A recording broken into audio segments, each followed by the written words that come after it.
Miguel Montargès, notre astrophysicien à nous, qu'on a, mais qui est à Paris. on, on parle, Exactement. on parle d'une comète, hein, Miguel, aujourd'hui. Vous voulez revenir sur la comète dont on a, évidemment, qu'on a évoqué ces dernières semaines. Et oui, Guillaume, alors c'est la comète, comme vous l'avez dit, C2022 E3 ZTF. Et son nom, il vient de l'observatoire Zwicky Transient Facility, ZTF. C'est un observatoire qui est dédié à la détection d'objets variables ou en mouvement.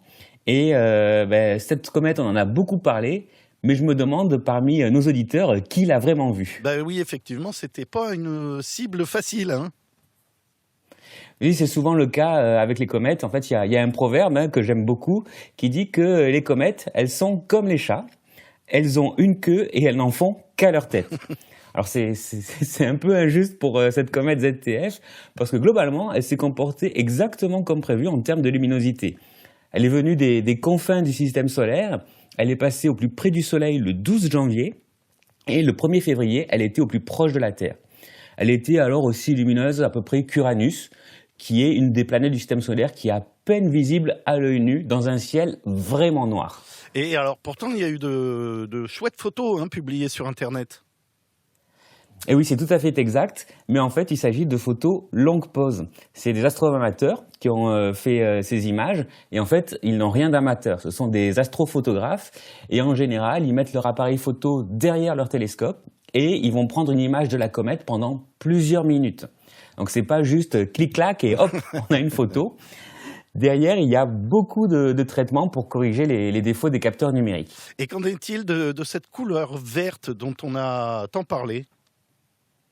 Alors, je dois dire que pour moi, c'est un vrai mystère qu'on en ait tant parlé, parce que la vaste majorité des comètes, elles ont cette teinte verte qui, en fait, elle vient des molécules carbonées et du cyanogène qui sont présents dans les noyaux cométaires et qui s'évaporent quand la comète approche du Soleil.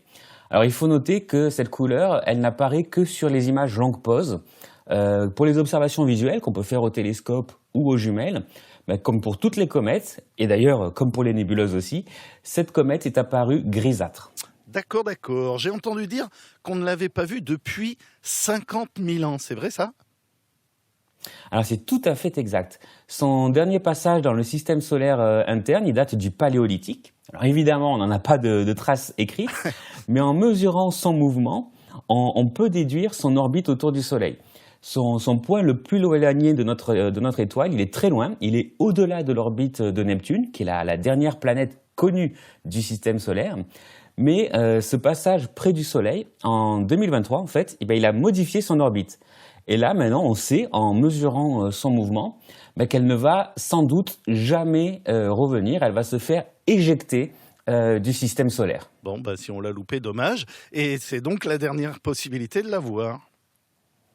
Tout à fait, mais bon, il ne faut pas avoir de regrets parce qu'elle n'était clairement pas aussi belle que la comète Neowise qui était passée en juillet 2020, où, pour ceux qui s'en souviennent, il y avait eu Albob en 97.